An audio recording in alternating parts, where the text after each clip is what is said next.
Hi everyone. Sorry about the technical difficulties. I recently moved to a Mac and they are great in some ways, but not compatible with anything not Apple related, which is great. So I'm Dr. Vicky Fawcett. I'm an astronomer at Newcastle University and I study quasars, which is what I'm going to be talking about today. So just a bit about me. So I didn't really know what I wanted to do. I couldn't decide between maths and physics, so I did both at the University of Warwick, where I started to enjoy the physics a little bit more. So I did a master's in exoplanets. So if you're interested in exoplanets, please come and ask me. This was really interesting, but I found planets a little bit boring. So I decided to switch and I applied for PhDs to look at quasars, which are these really powerful objects. So I got a PhD at Durham, where I completed my PhD in 2022. So had COVID during my PhD, which was great. And then loved quasars, loved the research, so decided to continue. And I'm currently a postdoc at Newcastle University. So you can probably tell by my accent I'm not from the Northeast, so my mum keeps joking that I went from the Midlands to the Northeast and I keep going more north, and she keeps joking that maybe I'll end up in Edinburgh, but I've just accepted a job in Germany, so she's really thrilled about that. Okay, so just starting from kind of basics, I'm sure everyone here has an idea of what a black hole is. So black holes are these incredibly dense objects, so dense with so much gravity that nothing can escape, not even light. And that's why we call them black. So how you make a black hole is when you have a massive star, so a star about 25 times more massive than the sun. When it gets to the end of its life, it runs out of fuel, so it doesn't have enough fuel to keep burning, to keep shining, and it basically collapses under its own gravity. So it first explodes as a supernova, and what's left in the core, kind of what doesn't get blown off into space, collapses down to a tiny, tiny point, and this forms a black hole. So there's two kind of important parameters of a black hole. There's what we call the event horizon, and you can also think of this as the kind of size of the black hole. So the event horizon is the point of no return. So once you go past the event horizon, even if you're traveling in a rocket at the speed of light, you will never escape. There's also, which I'll refer to quite a lot during this talk, what we call the accretion disk. So this is a disk of matter that orbits the black hole. So a bit like the planets orbit the sun, because the sun has gravity, the black hole has an immense amount of gravity, so it attracts all this material and rocks and dust, and these orbit the black hole at kind of great speeds, and the material rubs together, and this friction causes heat, this heat causes light. So when we talk about observing black holes, obviously we can't see a black hole, it's dark by definition, but what we can observe is this incredibly bright disk of matter that's falling in and feeding the black hole. And for those who are a fan of films, you might recognize this is actually an image taken from the film Interstellar. So in the film, the producers of Interstellar really wanted the film to be as scientifically accurate as possible. So they went to a physicist called Kip Thorne, who's very famous. He won the Nobel Prize in 2017 for the discovery of gravitational waves. And they gave him a load of money, access to a supercomputer, and said, is it possible for a planet to orbit a black hole without kind of falling in and anything catastrophic happening? So this is actually the result, the output of one of these simulations. I mean, they made it a bit prettier for the film, but everything that happens on this water world in Interstellar, the whole time slowing down and everything, is completely scientifically accurate. And there's actually quite a lot in Interstellar that I love the film, that is actually accurate. Apart from the end, this is not really a spoiler, but there's some weird stuff when they fall into a black hole and they go into a bookcase. That we don't think that's what happens, but in truth, we don't really know what happens inside a black hole, which children actually get quite obsessed with black holes. And I did actually make a child cry once, back in my early days of science communication, because they get obsessed with we're all going to fall into a black hole and die. But you don't actually know what happens inside a black hole, because even if we sent in a drone that could send signals out to tell us, what was in there, the signals would never escape the black hole. So there's just no way we will ever know what's happening in a black hole, at least in our lifetimes. So another way I like to think of black holes is this kind of space-time blanket. So you can imagine space and time as this kind of fabric. And then every time you have masses, like stars, they create a dip in the blanket. And the more massive your object, the heavier the object, the bigger the dip. So this is essentially, this dip is a gravity well. So now if I have a little star or planet and it's going along this orbit, then what will happen? It will kind of go in, it will then fall into this dip and then start to orbit the star, or spiral in if it's too close. And this is kind of how the planets orbit the sun. So now, a good way to think of black holes is if you take this blanket and you pull it down to infinity.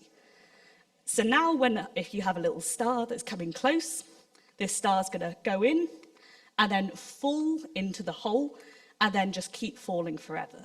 And that's actually one of the reasons we call them holes, because we literally think that they're holes in the fabric of space-time. And there's a misconception that black holes kind of suck like a vacuum. Astronomers prefer to think of it as objects fall into the black hole.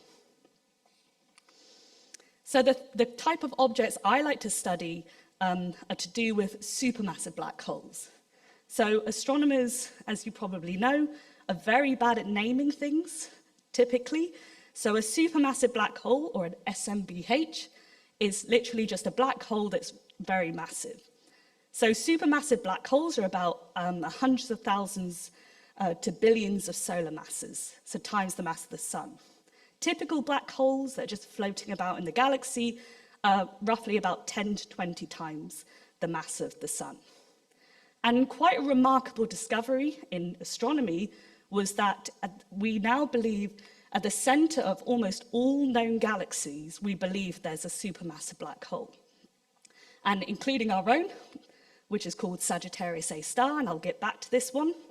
And we actually think that the supermassive black hole, despite being a tiny fraction of the size of the overall galaxy, plays a really important role in terms of how that galaxy evolves. And that's kind of what I like to research, is how galaxies evolve and how this black hole affects the growth. So how do you form a black hole that's that massive, that 1 billion times the mass of the sun?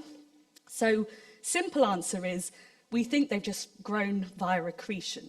And this simply just means things falling into the black hole. Black holes are fairly simple in terms of if they eat things, they get bigger. If they eat other black holes, they get bigger. But the long answer is we don't really know. And I'll come back to this a bit later. This is a massive open area of research right now, which the James Webb Space Telescope is one of the things it's trying to solve, is how do you form these really, really massive black holes? And essentially, our model of black hole growth doesn't work. With our model, you cannot grow black holes as big as we see them. But I'll come back to this. So back in the day when I gave this talk, I used to go through lots of indirect ways that we were kind of sure that black holes exist. But there were actually people that still believed black holes weren't a thing, and there was some kind of modified gravity theories or dark matter theories that said everything that you observe that you think's a black hole can just be explained with this very complicated physics. But now we actually took a photo of one. So we're pretty certain that what I research isn't garbage, which is good. And this was the first one in April 2019. This is the first ever image of a supermassive black hole, and it's a black hole at the center of a nearby galaxy called M87. When I say nearby, it's in astronomy terms, so it's 55 million light years away. And this is the image we get, and what you can see, you see the shadow of the black hole in black, and then this bright kind of ring is this accretion disk, this bright accretion disk. And the fact that it's brighter at the bottom tells us something about how the accretion disk is spinning and how the black hole is spinning. And the fact we see it as a ring is because the black hole has so much gravity, it can actually bend light. So the picture I showed you at the start with that black hole from Interstellar, you saw this kind of ring of light, and that's actually the accretion disk from the back of the black hole, being the light being bent around the black hole. So that's why whenever you see these kind of artist impressions of black holes, they have a disk and then they have like a ring. And that's because it's not saying there's a ring around it, it's just this disk, but the light is being bent all around. And we can actually do quite a lot of physics with just this image. So we can measure the mass of this black hole, and we know that it's 6.5 billion times the mass of our sun. So this was really cool, but then potentially even cooler, in 2022, we got the first ever image of our supermassive black hole.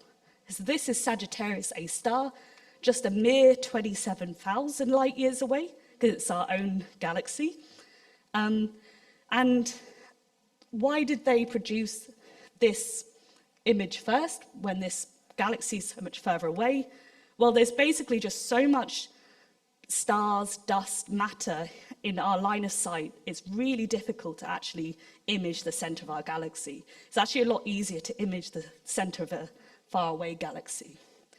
And this supermassive black hole has a mass about 4 million times that of the sun. But something that maybe you've noted is that the images are remarkably similar. So despite this being 6.5 billion times the mass of our sun, and this only 4 million, they look very similar.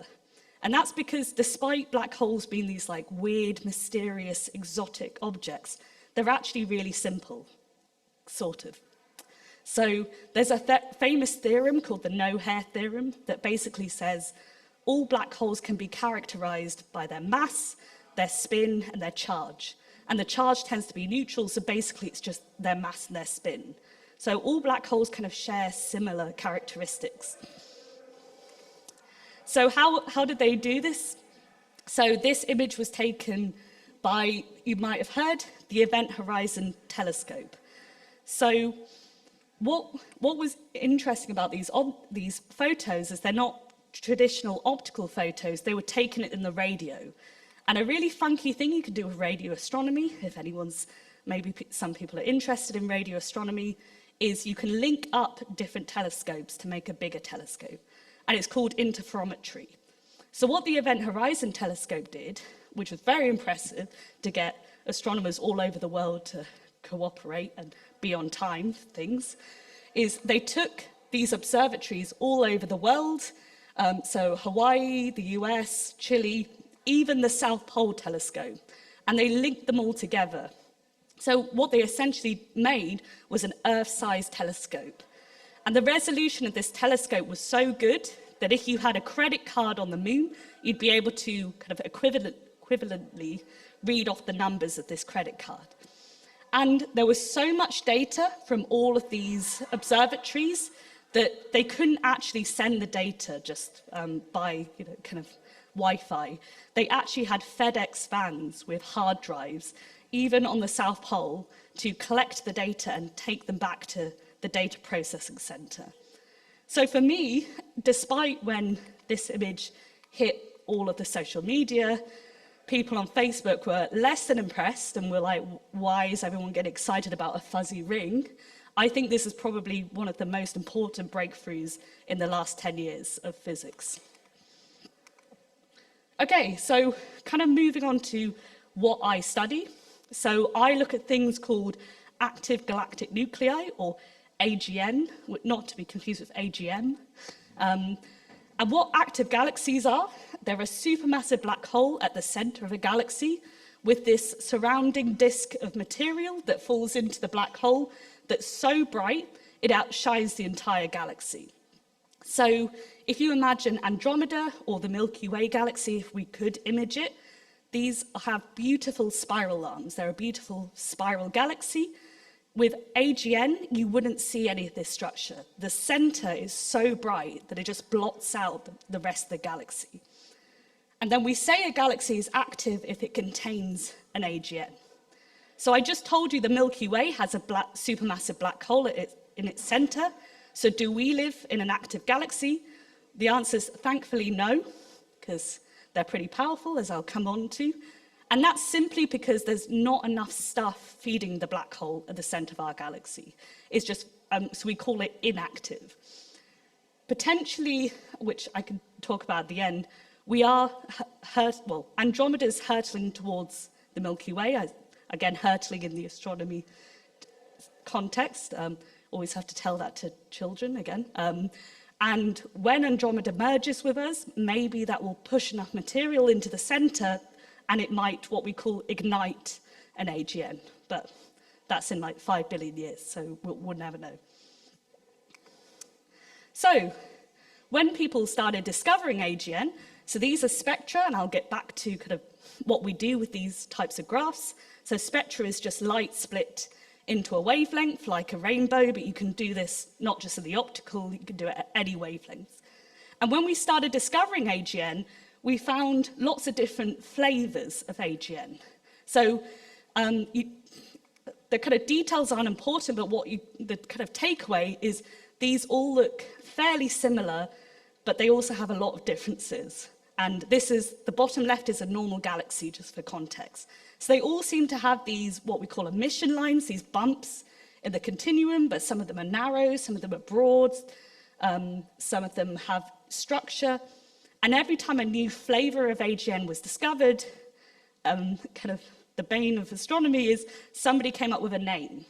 So a guy called Fawcett came up with Fawcett galaxies, and then we have liners, quasars, BL lax, and then a bunch of others. And basically it got out of hand, and people used to refer to it as the zoo of AGN. And then back in the 90s, a couple of people, very smart people, came along and came up with what we call the unified model of AGN. So they said, all these like crazy things, they're actually the same object, that you're just seeing them in slightly different lines of sight. So this is the unified model of AGN. So it says in the center, there's a supermassive black hole, there's an accretion disk, this bright disk falling in. Slightly further out, you have what we call the dusty torus. This is a donut of dust that surrounds the accretion disk. You can get these very strong relativistic jets, you don't have to.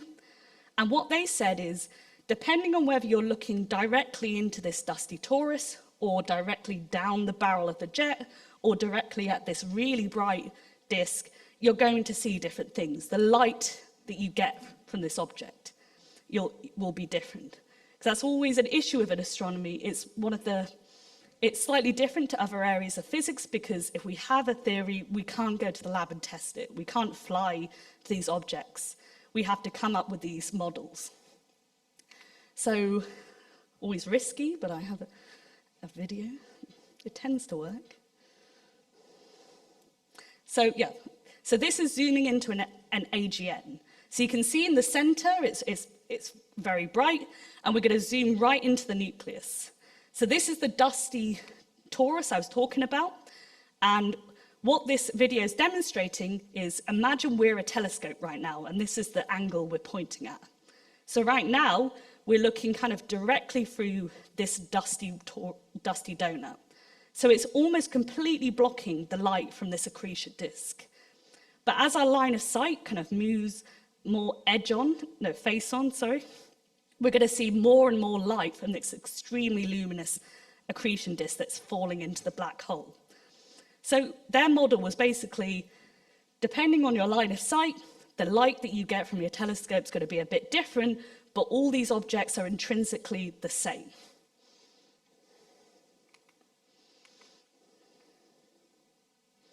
So this is kind of the text. So if you go do physics at undergrad and take some astronomy modules, this is the textbook image you always see of what an AGN is. And all that you need to know for the rest of this talk, but again, feel free to ask me about some of the other funky ones, is that I study quasars, and we believe a quasar is just an unobscured view of the accretion disk. So with a quasar, you see all the light from this accretion disk. So What is a quasar? So the word quasar actually stands for quasi-stellar radio source. And this is because they were discovered in the 1960s as a very bright radio source on the sky.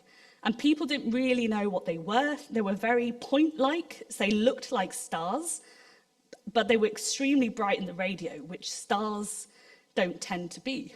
So they thought maybe they discovered a new population of these radio bright exotic stars. So that's why they called them star-like radio source. So we now know they're not stars, they're actually these active galaxies, and they look like stars, they look like point sources on the sky, simply because the center is just so bright. You don't see the other structure that you would tend to see with a galaxy.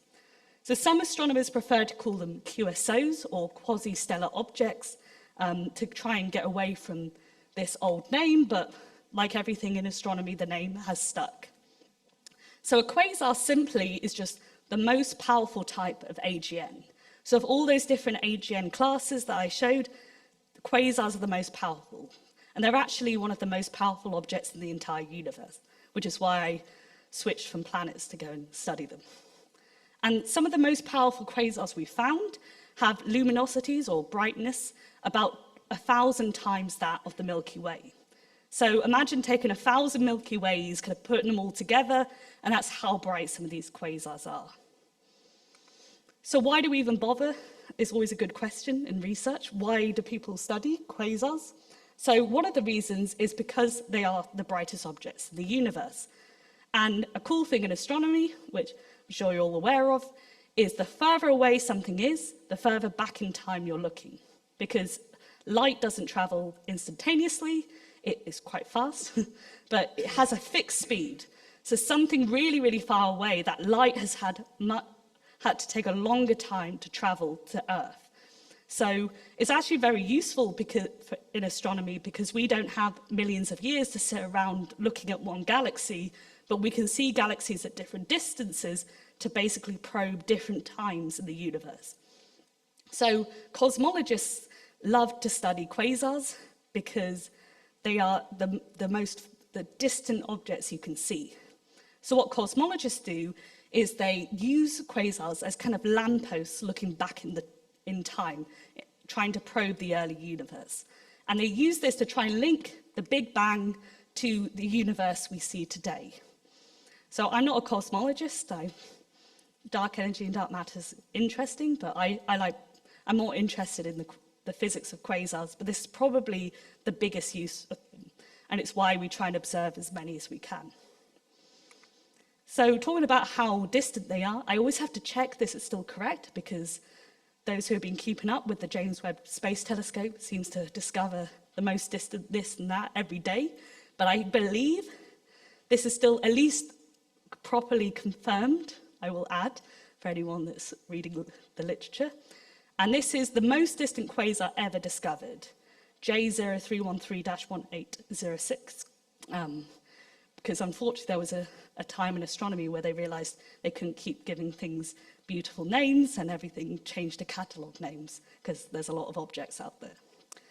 So this quasar is about 13.2, if I remember, billion light years away, or a redshift 7.6, if you like the weird units that astronomers use. So 13.2 billion light years away, that means that we're looking at this quasar only 600 million years after the Big Bang. So this is really, in terms of astronomy time, very, very close to when the Big Bang happened. And just to run through some maths, and this did catch me out when there was a mathematician in the audience, and they noticed I missed a zero somewhere, but I think I did check this one. So 13.2 billion light years, because this is a stupid unit that, well, not stupid, but only astronomers use it, so it's not very accessible. I changed that into kilometers, so that's roughly 1.3 times 10 to the 23 kilometers, or 130 sextillion kilometers, I believe is how you say that word, number. So if we take our fastest spacecraft, which I think is still the NASA Solar Parker probe, which goes at roughly 150 kilometers per second, that if we sent that to the quasar, it would take 27 trillion years to get there. So this is just kind of demonstrating astronomy is quite hard. The numbers are big. We can't visit anywhere. Everything's really, really far apart. And actually this, going back to kind of my earlier point about black hole growth, this quasar posed a lot of problems. So this is the actual paper that when they discovered a luminous quasar redshift 7.6, and this is the abstract, and I've kind of highlighted in the abstract, it says, the existence of such a massive supermassive black hole, where they measured it to be about 1 billion times the mass of the sun, the existence of such a massive supermassive black hole just 670 million years after the Big Bang challenges significantly theoretical models of supermassive black hole growth. And basically what they say in that paper is you cannot grow a 1 billion solar mass black hole in only 670 million years. So even if we said this black hole sprang into existence very soon after the Big Bang and was growing at the maximum limit for the whole of its life, our models do not reach this mass. So basically there's something wrong with our models or our physics. And I can talk a little bit, people have been working on trying to fix this, and there are some theories of how you can grow these black holes, but honestly it's not answered. It's still a massive, open question at the moment. And when I say growing at the maximum limit, that's because we have this limit called the Eddington limit, where you cannot throw infinite amount of stuff into the black hole. Because the more things you throw into the black hole, the more energetic the black hole gets, and it launches winds and outflows and actually pushes away the surrounding materials. There's this kind of limit between feeding the black hole and then the black hole pushing away the material that's feeding it. But something about that limit is wrong, and we kind of know it's wrong. It is an approximation, but we didn't realize it was kind of catastrophically wrong. But yeah, ask me about that at the end. Or tell me if you know the answer. And we'll get a Nobel Prize if you did know. Okay, so how do I study quasars? Just check that. Okay. So I told you quasars were discovered in a radio survey as really bright radio objects. So they can be bright in the radio. They don't have to be. Some are very faint.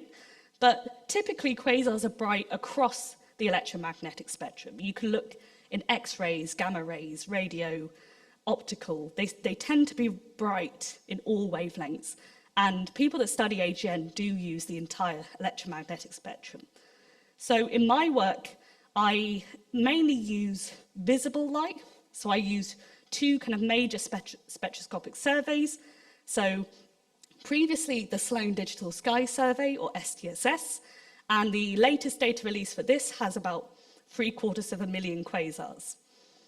But more recently, I've been involved in the Dark Energy Spectroscopic Instrument, or DESI, and you might have, it did make the news a couple of weeks ago about some interesting things about dark energy, which I know a tiny bit about, so don't ask for too much. But what I like about DESI is they will eventually, and when I say eventually, by next year, have 3 million quasars. So there's quite a lot of data, and what I do is I also use radio, which I'll get to in a bit. So how did DESI, which has only been going for 3 years, and SDSS has been going for 20, 15 years? Over 10 years. How did DESI already get to about 3 million quasars? So here's SDSS. It's kind of a weird looking telescope, actually.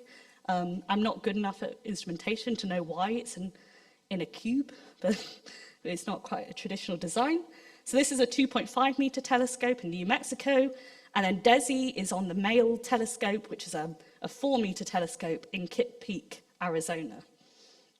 And the main difference, I'll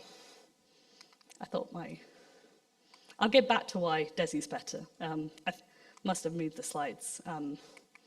But yeah, I'll go to what's the spectrum. I'll come back to it. So what's a spectrum? I'm sure everyone knows. Light split into different wavelengths, like a rainbow. But a question I get asked a lot is, because obviously astronomy is all about pretty pictures. I actually had an astronomy lecturer who was like, don't go into astronomy if you think it's just looking at pretty pictures. And I'll be honest, I look at a lot of pretty pictures, so I'm not sure where he was coming from.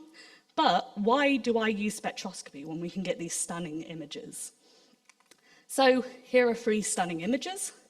I've cheated a little bit on the AGN. There are X-rays superimposed on this, so it's a multi-wavelength image. But basically, this is very obvious. It's an AGN. You can see these powerful jets bursting out of the galaxy. You can see the center is very bright. This is clearly a star, and this is a lovely spiral galaxy. So even with like a tiny bit of training, most people would be able to visually just say, yep, that's a galaxy, yep, that's a star. But the main point is these are all nearby objects. And there are a lot of people, there's somebody in my group, that they do look at nearby objects in exquisite detail. And that's one kind of avenue of astronomy. You can look at 10 objects very close by with great detail. Or you can do kind of what I do, where you look at tens of thousands of objects further away with less detail. So these are the objects I look at, and these are real images that I've taken, and I'll share the link if anyone wants to have a look. So I've included one of these as a star, one of these as a galaxy, and one of these as an active galaxy. So I'll pause a sec if anyone has an idea, and maybe if you have some astronomy background, you might take a guess. But the main thing is, even if you're an astronomy expert, you would not be able to really tell. So the answer, the little green fella is a quasar, this fuzzy red one's a galaxy, and this orangey one's a star. But just because they're green and red, you can get, as I'll talk about in a bit, you can get red quasars, you can get blue stars, you can get blue galaxies. Just the color alone and the shape, which is a blob, doesn't tell you much. But what I've also included, and this is also real data taken from DESI, is the spectrum for each of these 3. And again, you might not be familiar with spectroscopy, but you could at least look at these and see they look very different with their spectra. So the top one is the objects I like to study. So you get quasars are very obvious because they have these very broad emission lines, these bumps in the spectra that are very strong, and only quasars can produce these. A galaxy, which you can see here, this one's a little bit low signal to noise, but you can just see at the end, there is an emission line, but it's very narrow. And this is a cold red star, because you can see these absorption features, which comes from molecular absorption. So spectroscopy gives us a lot of, it's a lot more powerful than imaging, especially for things far away. We just don't really get anything with imaging. And what we can do, and what we have done with DESI, is we train a machine and say, these are what quasars look like, these are what stars look like, and now whenever data comes in, the machine automatically says, this is a quasar and this is how far away it is. And it does that every single night, every time we take observations. So that's why, one of the reasons why DESI's been so successful. What's the wavelength range of the spectrum? So, that's a good point. Yeah, so these are all from DESI, so it's an optical spectrograph. So it goes from 400, like about 400 nanometers to 900 nanometers. Yeah, yeah. So these are all in observed frame. So I haven't corrected for their redshift, but yeah, the observed wavelength for DESI is about 400 to 900 nanometers. So it's just an optical spectrograph. Very similar to SDSS, actually. They're pretty much the same. But the difference, I think DESI has slightly, it goes a little bit deeper and it's slightly better resolution than SDSS. Okay, if you want to look at some pretty pictures, maybe prettier than the ones I showed you, if you go on the Legacy Survey viewer, then it gives you all of the sky that DESI has observed, all the imaging it used to select its targets, and you can just spend hours looking around. And also with the latest, I probably should update this with the latest data release, Some of them have little circles on, and that means you can actually click on them and look at the spectrum, which is pretty interesting. So you can spend quite a long time like looking at the sky if you're interested. Okay, so what do I do once I've got the spectrums? This is the quasar spectrum.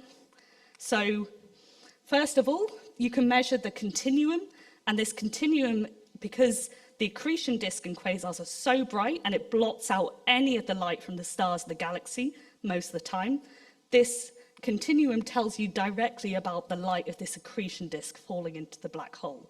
So if you measure this, you can tell how much dust is blocking the accretion disk. You can tell how much material is actually feeding the black hole, so how many suns per year it's eating, which is quite interesting.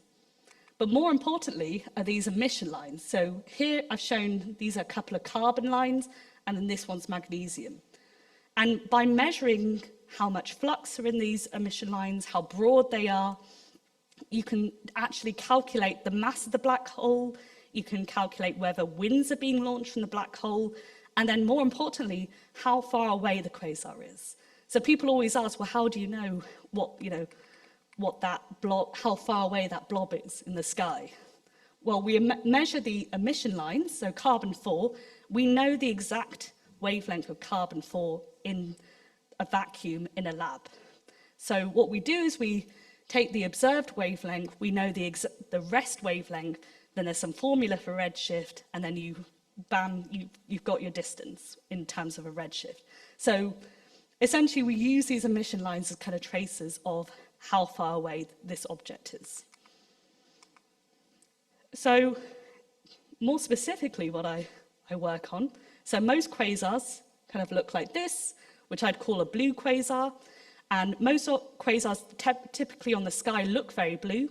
In fact, that's how DESI selects them. It says if something's really bright and it's a point source and it's blue, it's probably a quasar. And that's because this accretion disk, it just happens to be very bright in the blue optical and the ultraviolet. So it just shines very blue. So since quasars, you're looking directly at this accretion disk, you see a lot of blue light. But we found there's actually a remarkable number of quasars that show much redder colours. They look red on the sky. And this is what their spectrum would look like. So what you can see is they look very similar in terms of you still get these emission lines that are broad, but instead of rising into the blue, and of having a rising continuum into the blue ultraviolet, we get this loss of flux, we get this kind of turnover. And that's because the blue light is being absorbed by something, and that's why they appear much redder. So a kind of a nice way to explain this is when you see a sunset, sunsets look red. And this is because the sun is low down in the sky, and the light has to travel through more of the atmosphere. The atmosphere scatters the blue light, and then sunsets look red. And we think the exact same thing is happening in red quasars. There's some amount of dust that is scattering or absorbing this blue light from the accretion disk. So we don't think red quasars have a red accretion disk. We think they're the same, but we think there's some amount of dust that's then absorbing or scattering this light. And again, these are real images of the fun objects I like to study. They're not particularly pretty, I guess. Just to demonstrate in the optical, this is a blue quasar, this is a red quasar. They do just look blue and red. So I guess leading on to that, what's the point? Which I do get asked a lot about my research by funders. But so why do we care that some happen to look red? This is because there's been quite a long debate about how red and blue quasars connect to each other. And the two main scenarios are orientation or evolution. So the orientation model is probably the simplest. It's basically a copy of the unified model of AGN. So this says blue and red quasars, they're the exact same thing. Blue quasars, you get this unobscured view to this very blue accretion disk. And then maybe red quasars, you're looking through a bit of this dusty donut. So the light is having to travel through the dust, and that's why they look red. So in this model, a red quasar is just simply a more inclined blue quasar, and there's no differences. So the other The other scenario is this evolutionary scenario, which suggests red quasars are completely different and may be a younger phase in the evolution of quasars or even galaxies. So this scenario says that you start with potentially two galaxies that merge together, like I mentioned earlier. When they merge together, their black holes merge, and it puts creates a lot of kind of chaotic dust and star formation, and you get the starburst phase. And then you funnel enough stuff into the center that you ignite a quasar. But there's a lot of dust and gas left over from this interaction. And this is your red quasar stage. And then through winds or jets, your quasar blows away or destroys this dust until there's no dust and you just got a normal blue quasar. And then we even think, if you kind of continue this, that if you keep going, once the quasar's eaten most of its material that surrounds it, it will turn off and just become a normal galaxy. So this is quite an important scenario to test, because it suggests that maybe a lot of galaxies that are out there that aren't quasars, maybe they've had a quasar lifetime. So in my work, I've been trying to distinguish between these two scenarios. So are red quasars just blue quasars, but you look at them a bit differently, or are they potentially a key phase in galaxy evolution? Okay, so just to go in the last 5 minutes, just to go through some of my results. So first of all, I said to you that dust is probably the cause. Well, if you read Fawcett 2022, hopefully we prove it is the cause of the red colours. Nope.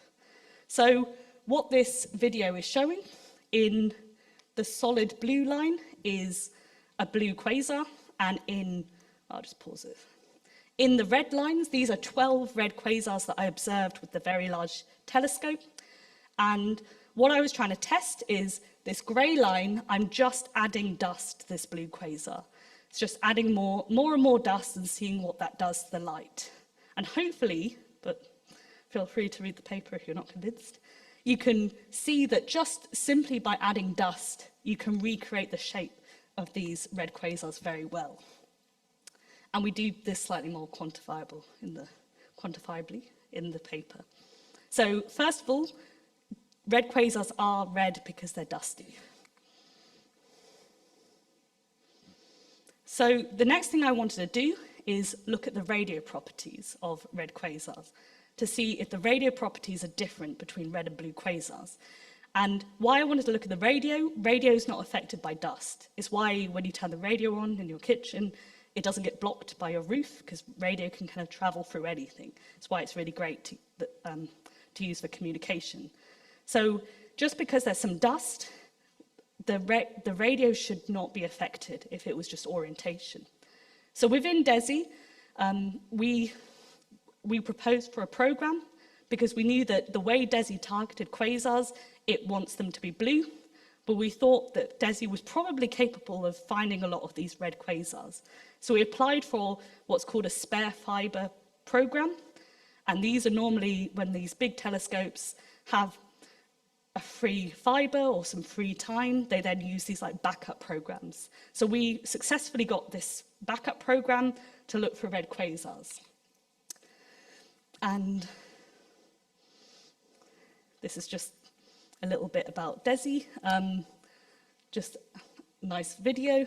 So yeah, this is the male telescope in Kitt Peak, and eventually, I didn't tell you about some people are more interested in the galaxies, it should observe, I think, 40 million galaxies by next year, and it's already finding some cool things about dark energy and how dark energy might evolve.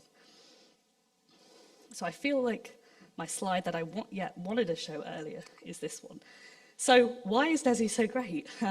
So this is an SDSS plate, if anyone's familiar. I think St. Andrews, and maybe you are, because I think St. Andrews run the outreach project where they have a lot of these leftover plates and they take them into schools. So essentially, every night of observation, you have a plate and then you kind of punch holes in where you want to look, and then you manually put in a fiber depending on the observations. DESI has a similar thing. It's a plate with fibers, but instead we use robots to reposition. So here's the DESI plate. Each one of these we call a petal, and there's 5,000 fibers, but they're all controlled by a little robotic arm. And that's what this kind of tiny video is showing, is the little robotic arms repositioning.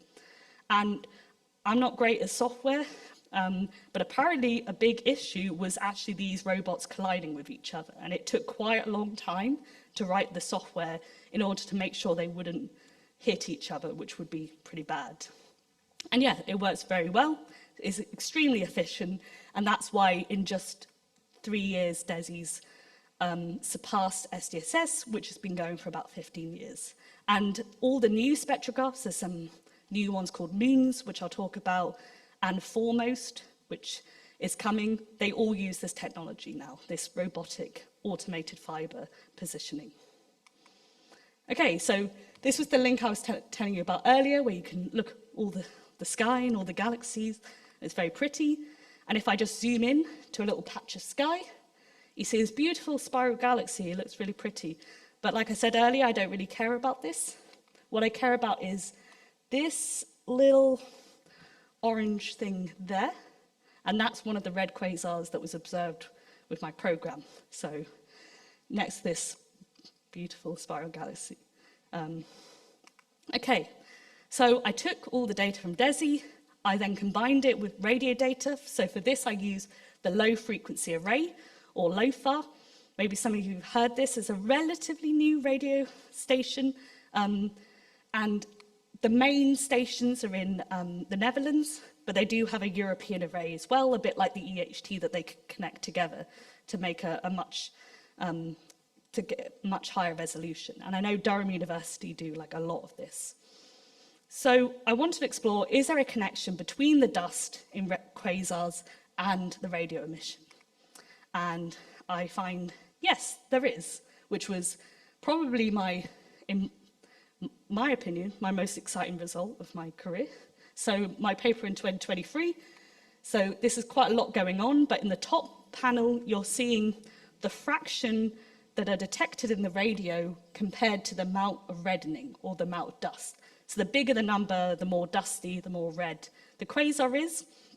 And yeah, the fraction of each of these bins that you can see in LOFAR, that you can see there's actually a radio source there. And we find this kind of remarkable connection, that the more dust you have, the more likely you are to be detected in the radio. And in the bottom here, again, because I love spectra, I'm showing essentially what happens to the spectra in these different bins of dust, showing the shape of the spectrum. And then I've also included a little cutout from this legacy survey of what the optical image looks like. Again, more to just reassure me that my fitting code is working and they are actually getting redder as you add dust.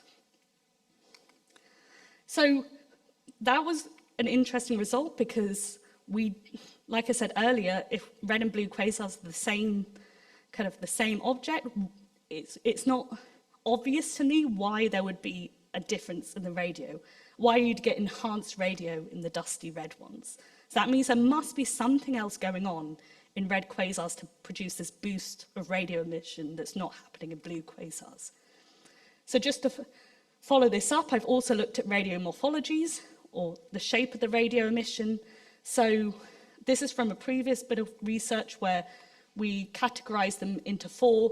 We looked at each of the images by eye. I mean, I think there are machine learning tools now. And we say it's faint if it's just too faint to tell what it is. Compact just means it's unresolved. It just looks like a circle. Extended, where you can see a bit of extended emission. And FR2, which just means you get these classical kind of double-lobed jetted systems.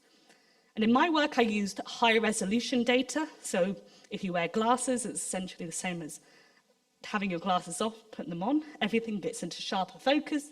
And these are the exact same objects, which with the high resolution. And now this unresolved one, you probably can't see, but there's a bit of extended emission. This extended one, you can now clearly see 2 blobs. So basically, it gives us a better handle on the shape of the radio emission. And what we find when we count the number of red and the number of blue in these different categories, red quasars prefer to be in these very compact radio emission. So despite them having more radio emission, it's not that they have these gigantic radio jets, they're very small, they have very small scale radio emission. So what's going on? So I suggest that these support the evolutionary scenario. And why is that? What I think is going on, and yes, I made this sketch myself, and that there's some kind of winds or jets, and then you get little dust clouds in the galaxy. And every time a wind or a jet slams into the dust, it shocks the dust. This produces synchrotron emission, this produces radio emission. And the more dust clouds you have, the more likely you are to intercept it with a wind or a jet. And so the more likely you are to have a boost in radio emission, which are these red squiggles. But if you have something slamming into a dust cloud, it's going to heat it up. And if you heat up dust, you either blow it away or you destroy it. You heat it up so much that the dust grains get destroyed. And if you destroy all the surrounding dust, then you have no dust and you're blue. So that's what I think in my research, red quasars are a younger phase, and through this interaction, they're becoming blue quasars. And that's what I'm continuing to kind of test in my research. So yeah, in my future work, I'm also part of the multi-object optical to near-infrared spectrograph team, which is the brand new instrument that's going to be on the Very Large Telescope, hopefully next year, which would tie in nicely, but it keeps having delays. And like I mentioned, which my mum's very happy about, I'm starting a fellowship in the European Southern Observatory, or ESO, and they're the ones that own most of the telescopes, including the Very Large Telescope, in December this year. So just to end on moons, this is a little artist impression of, this is the moon's instrument on one of the VLT telescopes. And this looks quite, I actually took this image in Edinburgh, so I was lucky enough, but I can't actually remember if it's still in Edinburgh or if they shipped it off to Chile yet. But we had a moons meeting in Edinburgh. We all got to go and see, it wasn't finished yet, but we got to go and see the instrument. And these are all the little robots controlling the fibers as well. So moons has basically been built in Edinburgh. And so Edinburgh and Cambridge are kind of the main teams that have been working on this. At Newcastle, it's just me and one other person. So a bit of a small team. And why moons is great is, here's a spectrum that I simulated, and, oh yeah, it does come up. So this is the wavelength coverage of DESI, which we mentioned earlier. So I've changed to microns now, which is a bit confusing, and to rest wavelengths. But anyway, DESI is the optical part, and it would be able to see this much of this spectrum. But when we go to moons, moons pushes all the way into the infrared. And infrared spectroscopy is very, very difficult to do, and not many telescopes can do it. And moons is going to have this kind of automated process that means we're going to have a lot of infrared data, which will be very cool for a number of reasons I don't have time to go into, but hopefully it gets on Sky next year. So that's everything. These are the 3 telescopes I use the most. This radio telescope in India that I was lucky enough to go to, and DESI and the Very Large Telescope. But thank you very much. I'm happy to take any questions.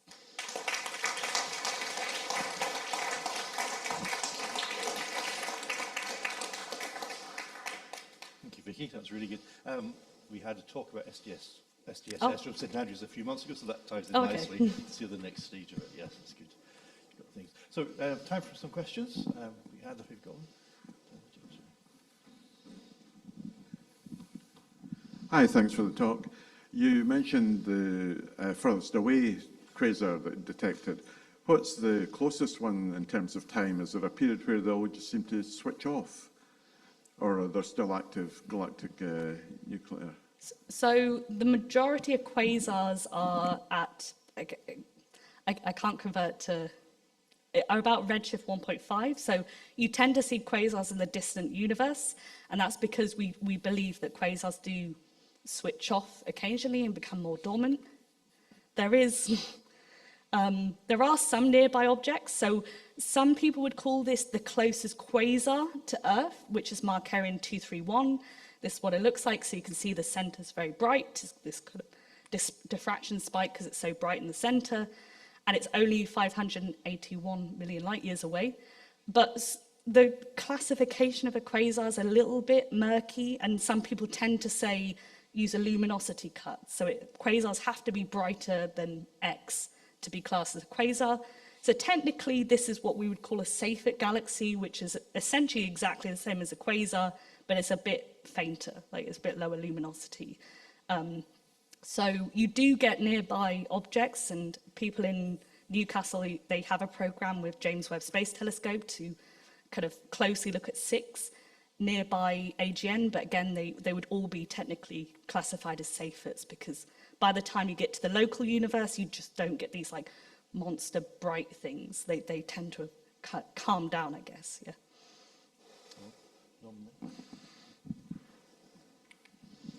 Thank you.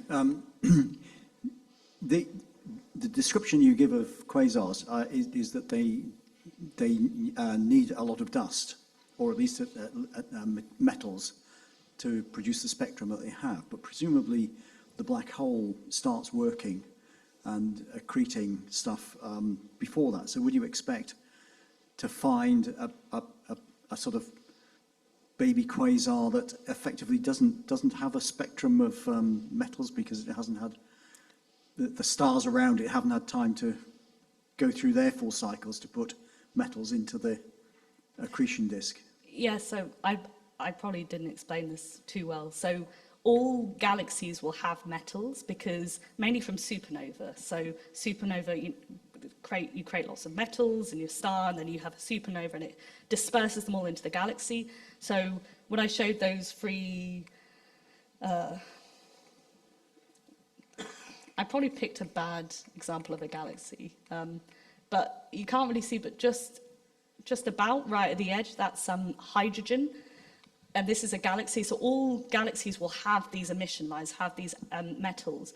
The reason why quasars, they're so bright and they're so broad, is that the accretion disk kind of illuminates all of this stuff, and they get broad because of the rotation of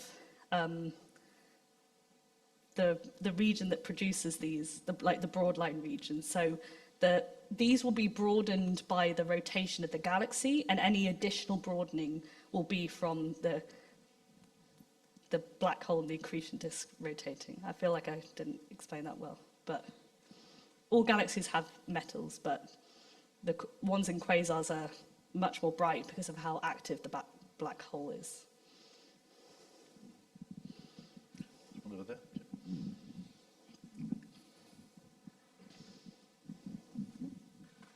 Evening, Dr. Fawcett. I've got 2 questions, if you don't mind. One's objective, one's subjective. Okay. So you have a repository of information about the galaxies in your studies. So what bit of information have you studied which caused your brain to just go into awe, and you really don't even understand now, but you find it fascinating, it moves you at a spiritual level? Second question, you understand the size, well, we really never understand how big space is. So as big as it is with Fermi's paradox, what are your views on that? Is it just us? There's no right answer, but what's your personal views? Okay, so for the first question, I still find it weird that you could just measure the width and the width of this emission line, how much flux is in this Gaussian. We just use Gaussians to model this, nothing too fancy. Plug it into an equation and you get the mass of the black hole that's at the center of the galaxy out. I find that kind of weird. I mean, there is a lot of scatter, a lot of error, but it seems to work pretty well from some of we've tested it with ones that we have very accurate black hole masses, and we've tested this equation and it works quite well. So I find that strange that you can just measure this little Gaussian and then it tells you that how massive your black hole is. The second question comes up a lot. So personally, I think so the Fermi paradox is, well, if there's life out there, well, why hasn't it found us yet? And then I think the answer is it's either here and they're like in disguise, or it doesn't exist, kind of. But I think there's quite an obvious third one, which is it's just how big space is. So I think and kind of an interesting example is if there was a planet that's like, when was the dinosaurs alive? Like a few million light years away, and they used a telescope and looked at Earth, they would see the Earth a few million years ago, when, people can correct me if I'm wrong, either the dinosaurs were alive or some basically not intelligent humans, and they might have a catalogue of planets and be like, nah, there's nothing there. So I think it's very difficult to search for life. Something I'm find really interesting, and people probably heard about this, is there's a moon of Saturn and a moon of Jupiter, Europa and Enceladus, yeah, that we think might have an ocean beneath its icy crust. And we also think it might have hydrothermal vents. And water plus heat is exactly how we think life on Earth started. So I think it would be very funny if we've been searching the entire universe for aliens and we find life on a moon of a planet in our own solar system. And we do have a mission that's going to one of these moons. It's going to drill beneath the icy surface and search for life. So there could be little moon fish on one of the... but obviously we haven't found it yet, but for me, there's billions of galaxies. Each galaxy has a billion stars. We're pretty certain now, which was another surprising thing, that each star probably has at least one planet. We realize planets are actually really common. It's like just a common, it's when you form a star, you just tend to, that what's left over forms planets. So that comes to, whatever a billion times a billion is, and that's how many planets are in the entire universe. So I just think the law of big numbers, surely, even if it's very, very rare, statistics says even a really, really rare event, if you have enough things, it's going to happen again. But I just think it'll be so far away. Like we haven't even explored all the planets in our own galaxy, let alone any other galaxy, because it's just too difficult. That was a long way of just saying, I think there's life out there, but it's really hard to find. Any other questions? But not as we know it, Jim.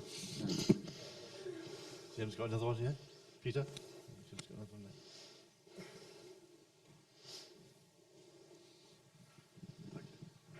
Hi, just back to the dust. Do you have any idea of what the dust might be composed of, given how it affects the radio emissions? So you can, the paper looking at the dust, you can fit different dust models, and those different dust models have normally a composition and a grain size, whether the dust is big or small. And it wasn't particularly conclusive, that bit, but what I found was I think it tends to be kind of small graphite dust. And I found kind of tentative evidence that the dust grains tend to be small, and that this does tie in with this kind of shock theory, because if you shock dust, you can break dust up as well. So that's like the start of like the destruction process. You'll break up any big grains and you'll destroy the small grains. So the fact I see that red quasars tend to have smaller dust grains could be evidence that there's shocks, but it was the error bars are too big on that one. But yeah, I think kind of like graphite silicates. But I haven't done any, I think you need like JWST to properly study the dust properties, which I haven't done yet, and it's quite hard to get time on JWST. Any questions on Zoom? Where's Neil? Sorry? Neil, would you like to ask your questions, please? Yes, thanks, Vicky, for a fascinating talk. My question is there a limit to the amount of data that you can... You got me?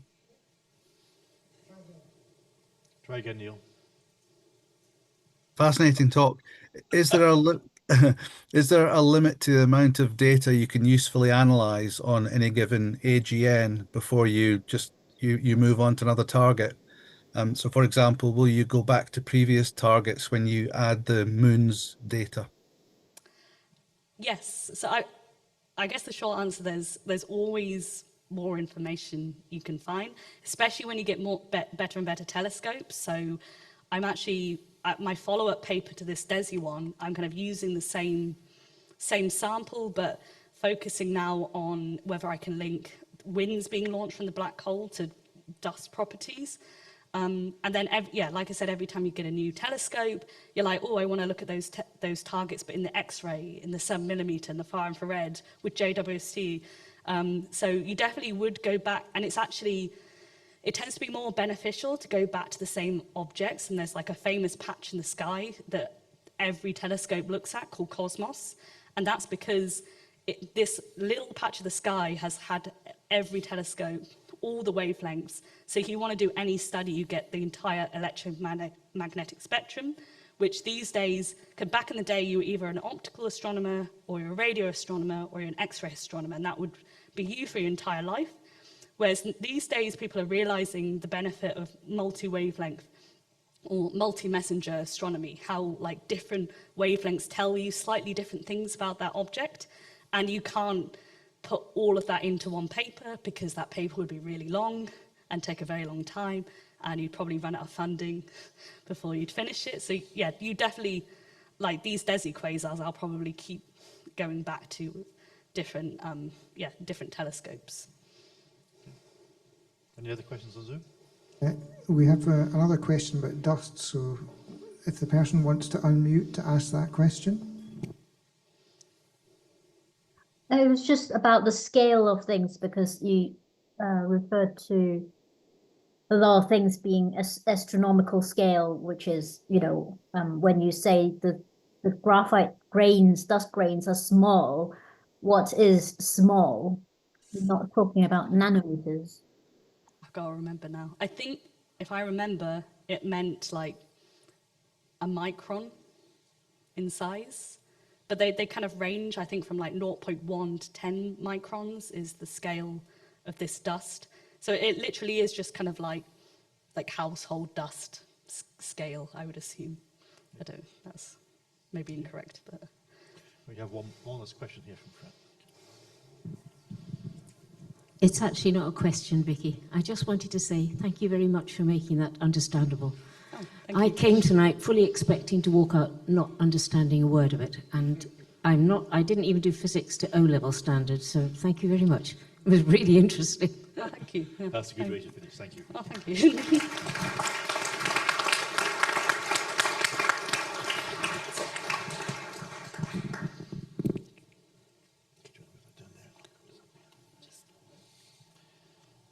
We'll move on to the sky in May. Sorry, put that down there. Okay, right. There's cheering going on outside.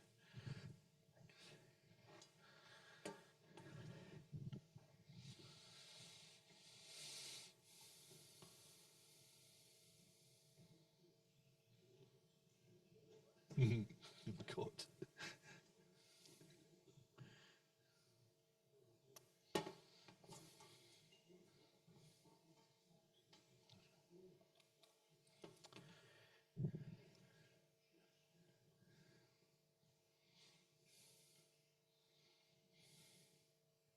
Yes, good.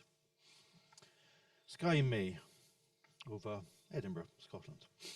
That's a picture of the Iris Nebula taken with a telescope in Spain, as processed by John Briggs. You probably need to turn the lights on a wee bit, Jim. That's okay, yeah.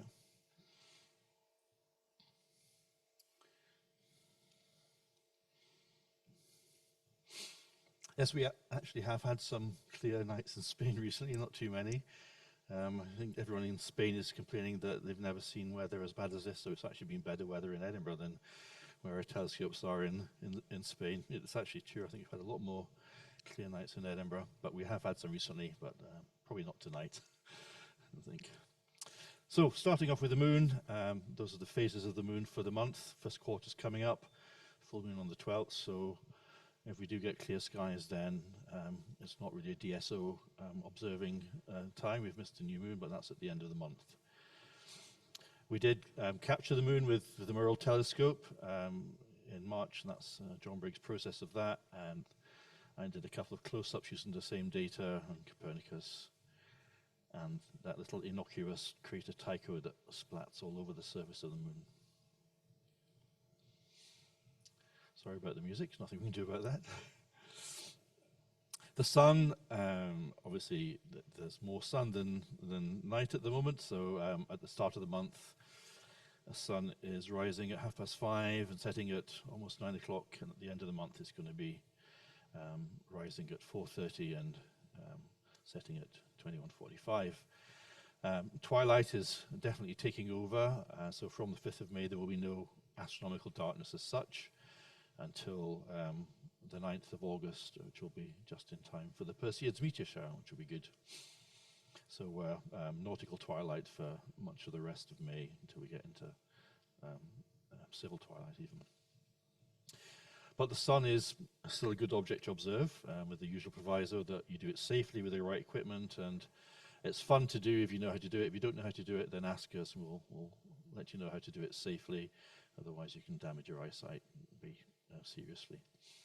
Robert Parsons has done a nice little video there. Does that show up? Yeah, of some activity on the surface. Very nice. And Mike Christie's been doing some in hydrogen alpha as well. Some nice prominences around the edge. Robert Arnold has been doing that the same as well. There aren't any bright comets around at the moment. As you know, we follow a couple, 29P. Schwarzmann-Wachmann and 2024 E1, Viet-Skrosh, whatever.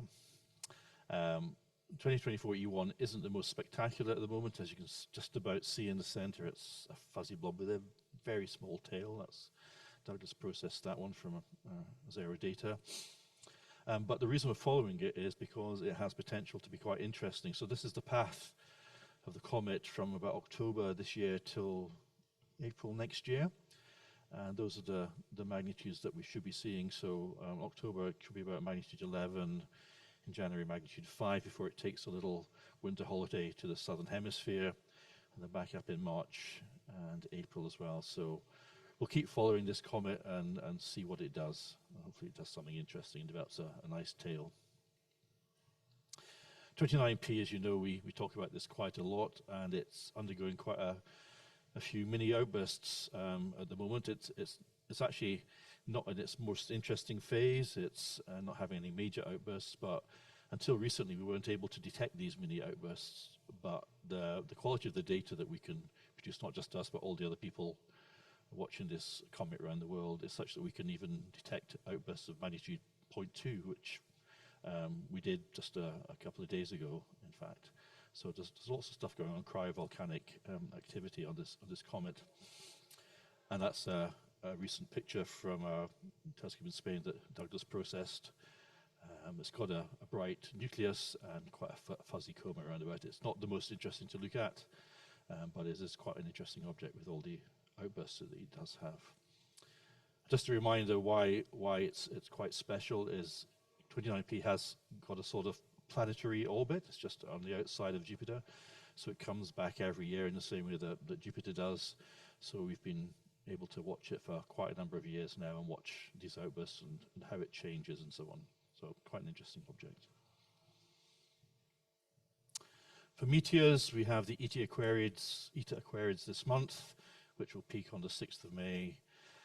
The zenithal rate of 10 to 30 isn't going to happen for us in Edinburgh because the radiant is very low, so we'll see a handful. It is the parent body of this meteor shower is the famous 1P comet Halley, which since December 2023 has turned around and is on its way back into the sun. But that'll be quite a while till it gets here, and it's currently about magnitude 25, so it's not something you're going to easily capture. If you remember, the Giotto space probe went there, and that's the image it took of Halley when it was there. So there we are in May with the Eta Aquariids. These are the main showers as produced by the Global Meteor Network, the chart there. And there's nothing really very much coming up until we get to the Perseids in August.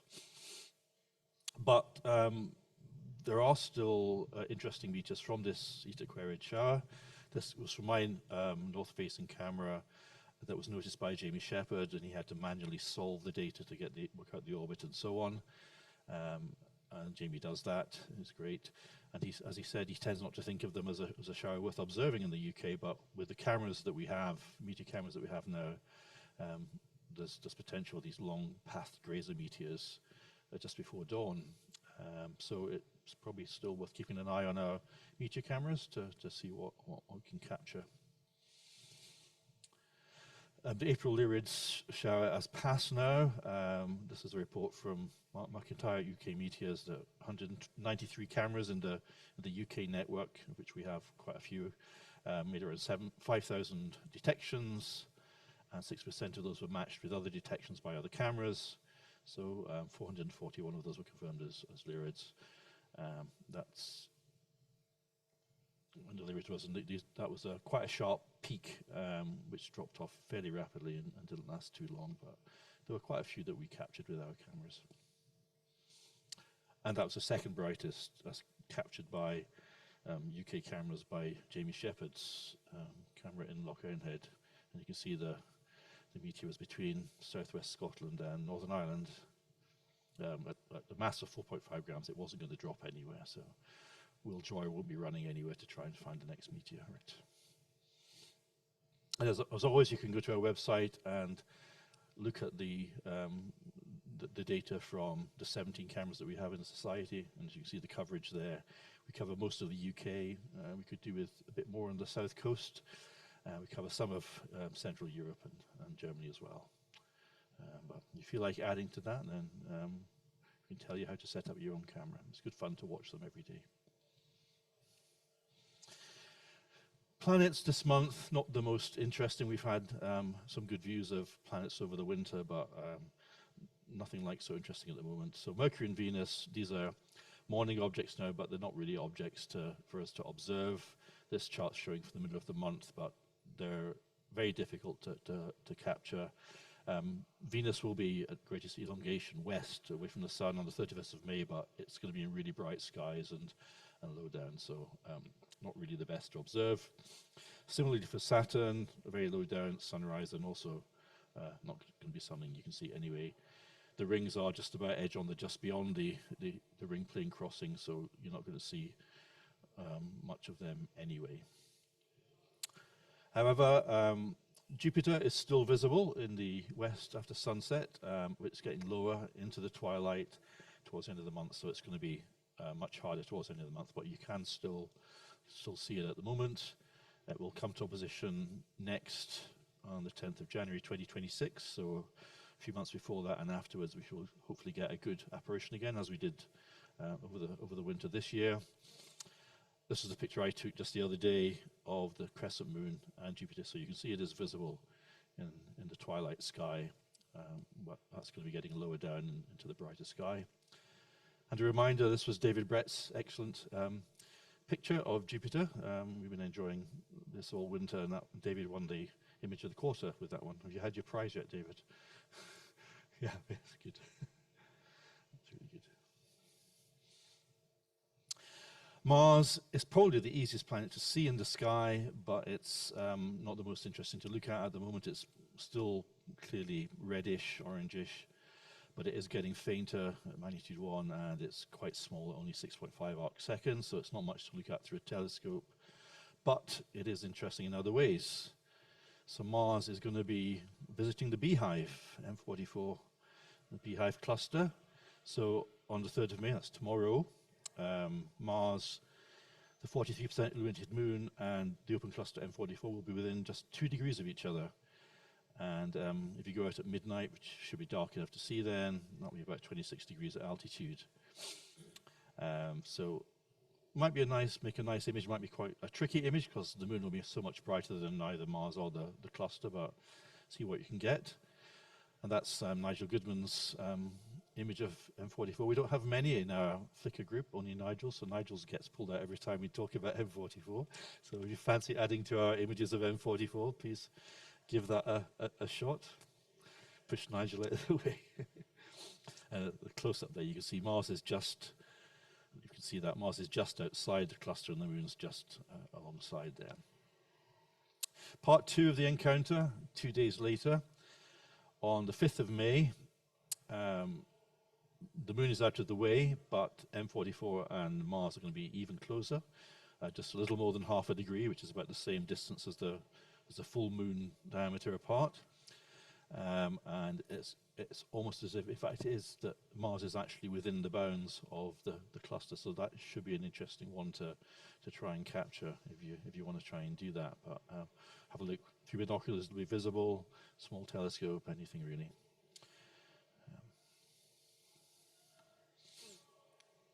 So looking at the sky south, I've put it at 11:30 at night, BST, as it's just about getting dark enough then to see things.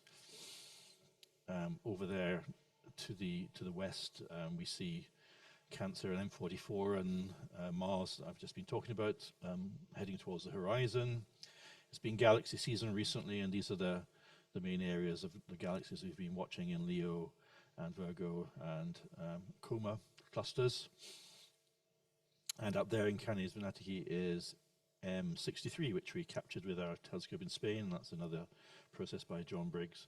Seems like John's the only one who processes this data. I know other people do it, but maybe no one else posts it. So you need to give John a run for his money as well. That's quite a nice galaxy. And lower down we have M104, the Sombrero galaxy. I did that one, and that's with our telescope in Spain again. That's quite an impressive galaxy, that one. Any black holes in there? I don't know. AGNs, probably. Carrying on, looking towards the Any Day Now star in Carina Borealis, TCRB is, since Alan decided that I copyrighted that hashtag, I'm going to keep it, and no one else can use that. We're still waiting for it to pop. This is the latest light curve from the AAVSO, and the blue data. We've added quite a lot of data ourselves to that, and the blue data is from us. Not showing any signs of popping yet, but any day now. Nearby is a globular cluster, which we always need lots of globular clusters. And this is a C-star collaboration, M3. So as you know, a number of people with C-stars in our society, of which there are quite a lot, have been gathering data on the same objects and combining it together to produce some really nice images. And that's data from Matt, Neil, Tim, and Pat, and that's a process by Pat Devine. And I think there's a few more in the pipeline as well. So always interesting to see what you can get when you collaborate and combine your data. Looking north, it's very twilight effect here, so I'm not going to talk a huge amount about this because the sun's just below the horizon in the north, so a lot more twilight. But there's the pole star and Ursa Minor pointing upwards there. We talk about Polaris as just the pole star, but it is actually an interesting star in its own right. It is the closest C-feed variable, which varies around about magnitude 1.9-ish to. And being the closest and the C-feed, it's very important in calculating the distance scale of the universe, I think, with the period luminosity relationship of C-feeds. So it's a much more important star. And it's actually a triple star system, Polaris A and B.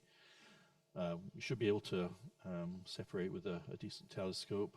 The closer one, Polaris AB, you need something a little bit bigger, like the Hubble Space Telescope. But I don't think we'll be able to catch that somehow. And as I said, it is a C-feed variable, and that's the light curve from TESS that shows the regular fluctuations in brightness. Looking, the summer triangle is rising in the east now, so we'll see that all the way through the summer, and we'll talk about it more in the future, I'm sure. The three bright stars that are useful signposts. It's rising in the east. Down below the pole star, we have the well-known constellations of Perseus and Cassiopeia that we like to image at different times of the year, but not at the moment, because that will really be in the bright twilight. And over in the west, the winter constellations that are left over are starting to head to the horizon, as is Jupiter. You can see that there as well. It's on its way down. I've picked out there the star Capella in Auriga, not for any other reason other than you'll find it appearing in quite a lot of pictures over the next few months. Because whenever we take pictures of noctilucent clouds, which will be turning up soon, hopefully, there's often a bright star in the picture, and it's quite often Capella. So look out for that in the NLC pictures. That's just about it. So this is the little graphic I put together for the Sky Diary every month. That's sort of hopefully shareable on social media with all the interesting highlights for the month. I have put in there noctilucent clouds for May. Alan may disagree. It is possible that you can get noctilucent clouds in May, I hear. Don't know if you agree on that. You do, yeah. But we don't tend to see them in May. And we see a lot more of them in June. But keep an eye open. Maybe you'll be the first one to capture them this year. So this is my annual plea not to give up astronomy for the summer. Just because it's got bright skies, it doesn't mean there's nothing you can do. We are in the twilight zone, but there's lots of things to observe. So noctilucent clouds, which I'm sure we'll talk about next month more. The moon you can observe in bright skies, even in the daylight, if you use the right filters. Infrared filters are great. The sun's obviously very interesting with the usual Satyr visors. That's a picture I took of the sun today with a nice, interesting, large sunspot on there. And even the planets, if you use infrared filters, for example, the pictures of Saturn there I took a few years ago with an infrared filter when the sun was still in the sky, actually. So it is possible. Probably not Saturn at the moment, though. Just choosing the right filter is important. And some of the variable stars as well that we follow. We can still do some of those in twilight conditions. And of course, now we have our telescope in Spain. We're not going to stop at all summer. Ian doesn't get a holiday from Zero. Even on Midsummer's night, we get more than 4 hours of astro darkness, which is great. So there's no excuse for us to stop doing astronomy over the summer. And that's it. Thank you.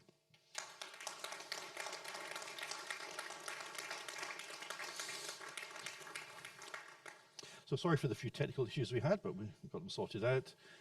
Tea and coffee at the end, have a chat. If you're new, haven't met you before, come up and say hi. And we'll see you all at the next meeting. The next one is online only, and we'll be back here on the 6th of June.